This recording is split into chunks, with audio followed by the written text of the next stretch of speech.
لا کو اب لوگ کوئی میرا خیال کوئی ایزی لے رہے ہیں کہ آئی تھنک میرا خیال یہ ایک اسٹینڈرڈ ہمارا ایک معیار بنتا جا رہا ہے. دیکھیں اصل میں مسئلہ یہ ہے ہم تو کبھی تصور نہیں تھا کہ لا جب بڑی بڑی عدالتیں تھیں ہم ان کے پاس سے گزرتے تھے, وہ انگریزی میں ایک لفظ ہوتا ہے او, ان کا ایک بڑا دبدبہ ہوتا تھا.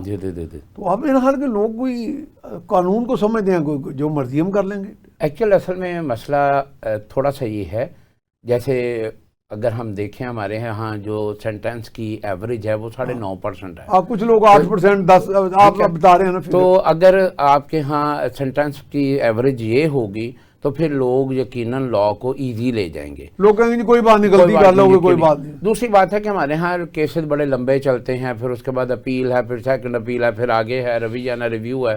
تو لوگوں کو یہ بھی خیال ہے کہ یار کیونکہ کورٹس میں اتنا ٹائم لگ جائے گا تو کون ایسے جائے گا. تیسرا بڑا پرابلم یہ ہے کہ سوشل میڈیا آج کل ایک بہت فیٹل ویپن بن گیا ہے جسے مس یوز کیا جا رہا ہے.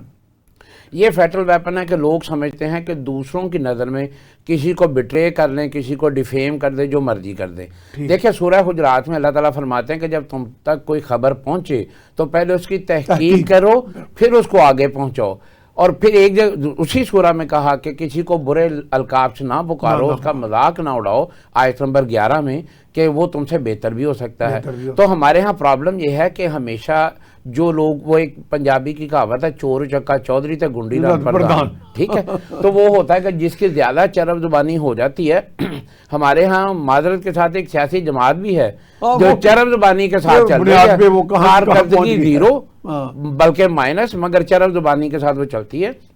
تو یہی میتھڈ جو ہے وہ بہت سے لوگ, میں صرف ان کی بات نہیں کر رہا, بہت سے لوگوں نے اس طرح کیا ہوا ہے کہ کسی کو آپ ڈیفیم کر دیں. اور یہ کسی کی عزت کو چھالنا, یہ حدیث قدسی ہے کہ اگر تم کسی کو ایسی جگہ ذلیل کرو گے جہاں اس کی عزت ہے تو اللہ تعالیٰ میں تمہیں وہاں ذلیل کروں گا جہاں تمہاری عزت ہے. تو جب تک ایک میٹر جب وہ کورٹ میں چل رہا ہے, وہ سب جوڈائس ہے, اس کے اگینسٹ پریس کانفرنس کرنا تو ویسے ہی کنٹیمپٹ ہے, وہ تو بہت بڑی کنٹیمپٹ ہے. رانا صاحب یہ جو ڈیفیمیشن کی آپ نے بات کی, ڈیفیمیشن کے ابھی تو خیر وہ پیکا ایکٹ آ گیا, کچھ یہ آ گیا, وہ تو خیر صحافیوں کے ساتھ وابستہ ہے, لیکن ڈیفیمیشن کے بھی ہمارے ہاں کم ہی سینٹنس ہوتی ہے. اصل میں ہمارے ثابت بھی ہو جاتا, ہاں بہت سی لیگل ریمیڈیز اویلیبل ہیں جس کی کامن پریکٹس نہیں ہے. البتہ میں یہ سمجھتا ہوں, وہ کون سی ہیں, کوئی میجر کوئی دیکھیں اس میں آپ ڈیفیمیشن میں جا سکتے ہیں, اس میں کرمنل بھی ہے, کرمنل بھی ہے, میرج 500 یا پتہ نہیں کیا, بالکل بالکل 500 کیا ہے وہ ڈیفیمیشن میں. اس کے ساتھ ساتھ ہے میلس پروسیکیوشن کا سیکشن 9 بھی ہے, اس کے ساتھ آپ ڈیمیجز کلیم کر سکتے ہیں. تو اس طرح کی ریمیڈیز آپ کے پاس اویلیبل ہیں. مگر یہاں ایک بڑا پرابلم ہے, جو سیکشن 182 ہے CRPC, اس کو انہوں نے اس طرح انیفیکٹو کر دیا کہ وہ ایگریوڈ پرسن اس کو انووک نہیں کر سکتا, اس کو ایجنسی جو ہے انویسٹیگیشن ایجنسی وہ پروسیڈ کر سکتی ہے.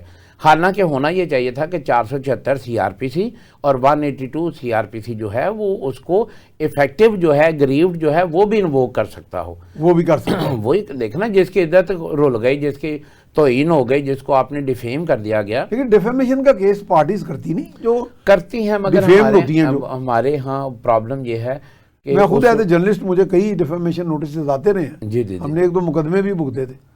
نہیں, وہ اصل میں ہوتا یہ ہے کہ نارمل روٹین جب ہم یہ سمجھتے ہیں نا کہ کیس فائل ہو جانا تو کوئی ایشو نہیں ہے, اس کا ڈگری ہونا, اور اگر ایک ڈیفامیشن ڈگری ہوتی ہے 10 12 15 سالوں کے بعد, تو پھر اس کے بعد وہ بندہ کیا کرے گا.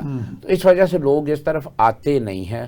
ہمارے ہاں ٹاٹ کی پریکٹس بھی بہت کم ہے, وہ بھی لوگوں کو یہی پتا کہ یار کہاں ملنا ہے. ہمارے ہاں ایزمنٹ رائٹ کی وائلیشن بہت باہر کے ملکوں میں لا آف ٹارٹس اور ڈیمیجز اتنا زیادہ وہ ایفیکٹو ہے وہاں پہ. جی, یہاں ایزمنٹ رائٹ کی بڑی وائلیشن ہوتی ہے, لوگ اس کو پرسو نہیں کرتے.